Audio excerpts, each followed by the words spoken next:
Halo semuanya, bertemu lagi dengan Miss Sofi di pelajaran biologi kelas 11. Ya, minggu lalu kalian sudah belajar mengenai jaringan-jaringan yang ada pada tumbuhan, yaitu ada epidermis, ada parenkim, penyokong dan penguat, jaringan pengangkut, dan ada jaringan gabus. Ya, semua jaringan-jaringan tersebut akan menyusun dari organ-organ yang ada pada tumbuhan, mulai dari akar, batang, daun, bunga, dan buah. Oke? Ayo, mari kita mulai satu persatu ya.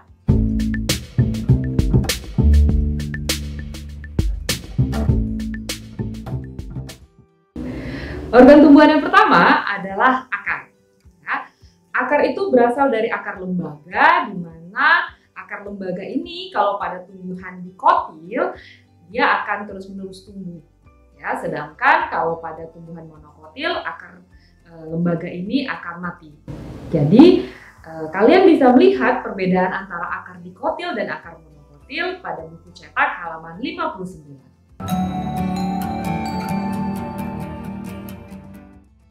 Akar itu tersusun atas 4 lapisan jaringan penyusunnya. Ya, yang pertama ada epidermis, yang kedua ada korteks, yang ketiga ada endodermis, dan yang keempat ada stele atau silinder pusat. Baik, kita mulai yang pertama. Yang pertama adalah epidermis. Untuk fungsinya kalian pasti sudah tahu ya, karena minggu lalu sudah dijelaskan, yaitu sebagai pelindung jaringan yang ada di bawahnya. Ya, kemudian sel-sel penyusun dari epidermis ini tersusun rapat sehingga tidak memiliki rongga antar sel. Jaringan yang kedua adalah jaringan korteks. Nah, korteks pada akar itu tersusun dari jaringan parenkim, kolenkim, dan sklerenkim. Kita tahu kolenkim dan sklerenkim ini berfungsi sebagai penyokong, ya, makanya bagian korteks pada akar itu memiliki 2 jaringan ini. Jaringan yang ketiga adalah endodermis. Endodermis ini merupakan penghubung antara korteks dengan silinder pusat atau stele. Pada bagian endodermis ini ada beberapa bagian dinding selnya yang mengalami penebalan. Nah, kalau kita lihat di bawah mikroskop, penebalan-penebalan ini dalam bentuk titik-titik yang disebut dengan pita Kaspari. Ya, jadi air itu bisa diangkut menuju daun untuk proses fotosintesis itu melalui bagian endodermis yang tidak mengalami penebalan. Kita lanjut, jaringan keempat penyusun dari akar adalah stele atau silinder pusat. Ya, silinder pusat pada akar ini terdiri dari jaringan parenkim, kemudian ada perisikel. Ya, perisikel ini nanti akan berfungsi untuk membentuk cabang-cabang akar, di mana cabang akar ini akan memperluas penyerapan sehingga air lebih cepat untuk diserap oleh akar. Ya, kemudian yang ketiga penyusun dari stele atau silinder pusat akar ini adalah jaringan pengangkut atau fasis. Ya, kalian bisa lihat di gambar samping saya perbedaan antara penampang melintang akar monokotil dengan akar dikotil. Ya, di gambar terlihat bahwa akar monokotil letak silam dengan floemnya membentuk sebuah lingkaran. Sedangkan kalau pada akar dikotil letak silam dan floem itu dibatasi oleh adanya kambium. Organ tumbuhan yang kedua adalah batang. Ya. Sama seperti akar, ada 4 jaringan penyusun pada batang. Tapi sebelum kita bahas jaringan penyusunnya, kita tahu dulu ada 2 teori titik tumbuh pada batang. Ya, yang pertama namanya teori histogen, yang kedua namanya teori tunica corpus. Ya, yang pertama adalah histogen. Teori histogen ini menyatakan bahwa batang itu tersusun atas 3 lapisan. Yang pertama adalah lapisan pembentuk epidermis yang disebut dengan dermatogen. Yang kedua adalah lapisan peribelm. Peribelm ini adalah lapisan pembentuk dari korteks. Dan yang ketiga adalah plerom. Plerom ini adalah lapisan untuk membentuk stele atau silinder pusat. Ya.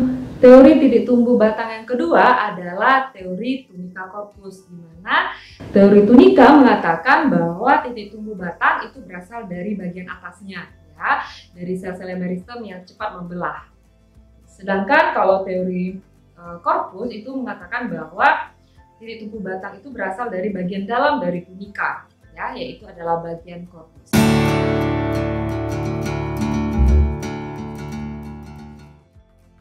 Baik, kita mulai jaringan penyusun pada batang. Yang pertama adalah epidermis, ya. Bedanya dengan epidermis yang ada di akar, epidermis pada batang ini memiliki lapisan, yaitu namanya kutikula. Kutikula ini melindungi batang ketika batang mengalami kekeringan atau mengalami musim-musim yang ekstrim ya. Untuk mempertahankan agar dia bisa tetap hidup, dia harus memiliki kutikula. Oke. Kemudian bagian epidermis, sel-selnya masih cukup rapat ya, sehingga tidak ada rongga antar selnya. Pada bagian epidermis batang itu juga terdapat lentisel. Lentisel ini terdapat pada batang tumbuhan yang sudah mengalami pendewasaan ya. Jadi pada bagian kambium gabusnya itu ada diferensiasi ya yang disebut dengan lentisel. Oke. Kemudian selain itu juga memiliki jaringan parenkim ya. Selanjutnya kita masuk ke lapisan yang kedua adalah korteks ya. Korteks pada batang ini tersusun atas parenkim, kemudian sklerenkim dan kolenkim. Korteks pada batang itu berbeda dengan korteks pada akar, di mana korteks pada batang itu memiliki amilum ya. Kita tahu kan ada beberapa tanaman itu yang menyimpan cadangan makanannya berupa amilum itu di batang ya. Kemudian jaringan ketiga penyusun batang adalah endodermis ya, sama seperti pada akar. Endodermis itu merupakan pemisah antara korteks dengan stele atau silinder pusat ya. Pada beberapa tanaman bagian endodermis ini memiliki cadangan makanan juga, yaitu amilum atau zat ya. Selanjutnya yang keempat penyusun dari batang adalah stele atau silinder pusat ya. Silinder pusat ini terdiri dari parenkim, kemudian ada farsis atau jaringan pengangkut ya. Kalian bisa lihat perbedaan antara struktur penampang melintang pada batang dikotil dan pada batang monokotil di gambar di samping saya.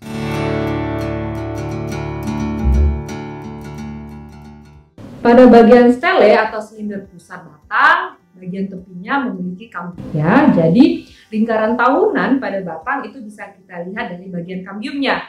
Di mana pada lingkaran tahunan itu kan kalian bisa lihat di batang ada terbentuk dua warna ya, dua lingkaran, yaitu lingkaran warna gelap dan lingkaran berwarna terang ya. Lingkaran berwarna gelap itu menandakan bahwa tumbuhan tersebut berada pada musim kemarau atau musim panas. Seperti yang kalian tahu, kalau kita berada pada musim kemarau itu curah hujannya rendah sehingga air itu sangat sedikit untuk bisa diangkut oleh akar. Sedangkan kalau yang berwarna terang ya, itu menandakan bahwa tumbuhan tersebut mengalami musim hujan ya. Kalau musim hujan otomatis proses transpirasi, proses pengangkutan air itu sangat cepat sehingga pertumbuhannya pun akan cepat ya. Jadi untuk menghitung lingkaran tahunan berapa tahunkah umur tanaman atau batang tersebut, kalian bisa melihat berapa banyak jumlah lingkaran yang gelap dan berapa banyak jumlah lingkaran yang terang ya, di mana satu lingkaran gelap dan satu lingkaran terang itu menyatakan satu.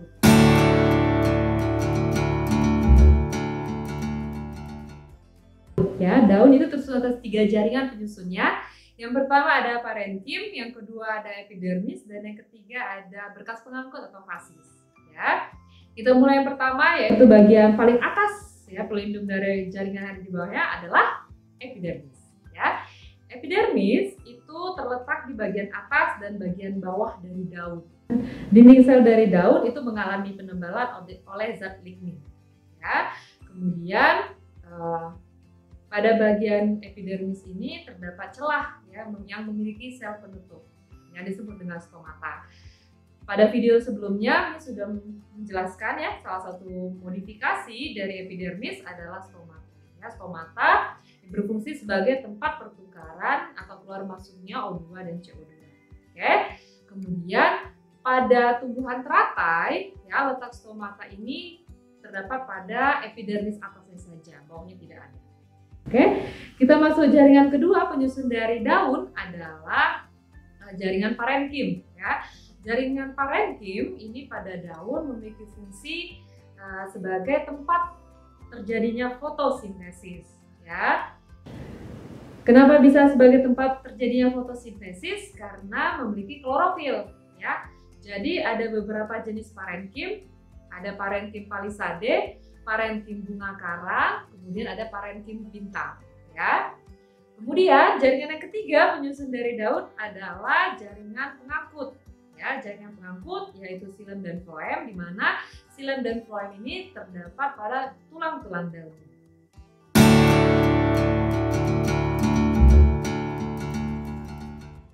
Ya, bunga itu ada yang disebut sebagai bunga sempurna dan bunga tidak sempurna. Ada yang disebut sebagai bunga lengkap atau ada yang disebut dengan bunga tidak lengkap ya. Kalau dia bunga sempurna berarti dalam satu tumbuhan itu terdapat benang sari dan putik. Ya. Ada 4 bagian penyusun dari bunga. Yang pertama ada mahkota atau corolla, yang kedua ada kelopak atau calyx, yang ketiga ada benang sari, dan yang keempat ada putik. Ya. Kemudian mungkin di kelas di SMP atau di SD kalian sudah tahu apakah fungsi dari mahkota. Mahkota itu bentuknya cantik-cantik ya, kalian bisa lihat di gambar di samping saya. Nah, mahkota itu yang berwarna-warni ya. Fungsinya kenapa dia harus berwarna-warni? Itu gunanya untuk memikat perhatian dari serangga. Serangga ini nantinya akan membantu dalam proses penyerbukan. Ya. Kemudian yang kedua tadi adalah kelopak. Ya, kelopak ini berfungsi untuk melindungi ketika bunga tersebut masih dalam keadaan muda. Jadi pada saat dia masih kuncup, ya, kelopak inilah yang berfungsi untuk melindunginya. Ya, benang sari dan putik itu adalah 2 alat perkembangbiakan, di mana benang sari itu alat perkembangbiakan kelamin jantan dan putik itu alat perkembangbiakan untuk kelamin betina. Ya, di mana putik itu tempat terdapatnya ovarium, ya, sedangkan benang sari itu tempat menghasilkannya serbuk-serbuk sari, sehingga proses penyerbukan itu terjadi di putik. Jika terjadi penyerbukan, yaitu jatuhnya serbuk sari ke atas kepala putik, masuk ke dalam ovariumnya, maka terjadilah proses pembuahan.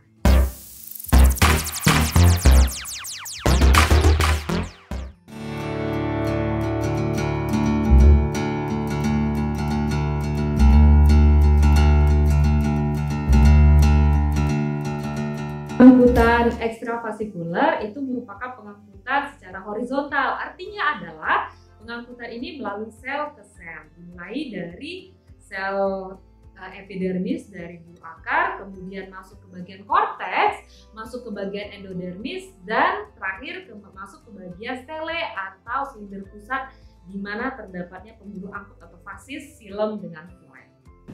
Pengangkutan ekstravasikuler itu dibedakan menjadi 2, yaitu simplas dan apoplas. Bedanya apa?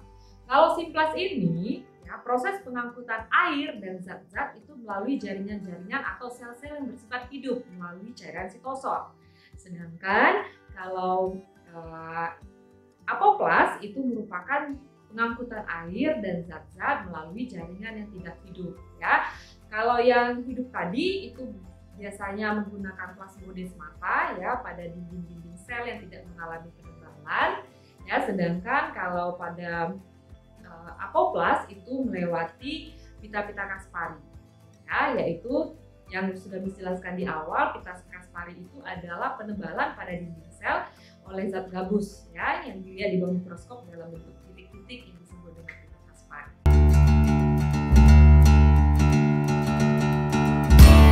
Kesimpulannya dari bab jaringan tumbuhan ini adalah jaringan tumbuhan itu terdiri atas 2, jaringan meristem dan jaringan permanen.